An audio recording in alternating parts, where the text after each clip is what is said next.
为地土海山川清清之气，上升则为天。满天布满着河汉星斗，此为气界所居之处。重浊之气下降则为地，大地为重浊之气所凝结而成，形成了土海山川，此为象界所居之处。至阴会天地交日月和，照会阴阳和阴晕，万类生全，子会开天，丑会替地，以完成阴阳二气之分判。寅会之时，天地阴阳之气相交，日月叠相交替，阴阳阴晕而育生万物品类。此即是先天妙开辟之本无极静态及动黄及坤乾，此即是先天妙理开天辟地之本源。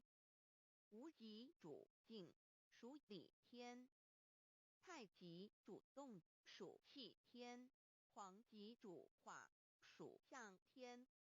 道即理，理即道虚灵之妙道，生一，一生二，二又生三，道即是理，理即是道，至虚至灵，万物本源之奥妙运用。道本虚灵，能生一，一能生二，二能生三，三能生万物。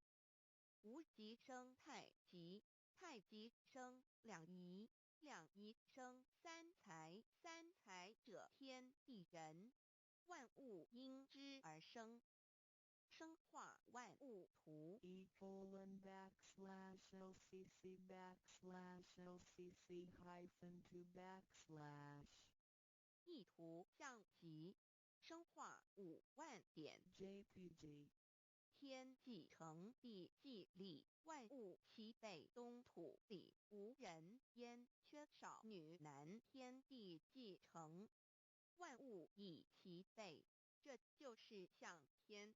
亦称娑婆世界、堪苦世界、苦海、此岸、东土等等名称，不一而足。这世界被创立之后，尚无人焉，缺少男女，整个世界乏人管理统治。那时桀为母，我无奈之处方舍我救六子其降凡间，由于天地有定数，子会开天，丑会替地，寅会需要有人降生。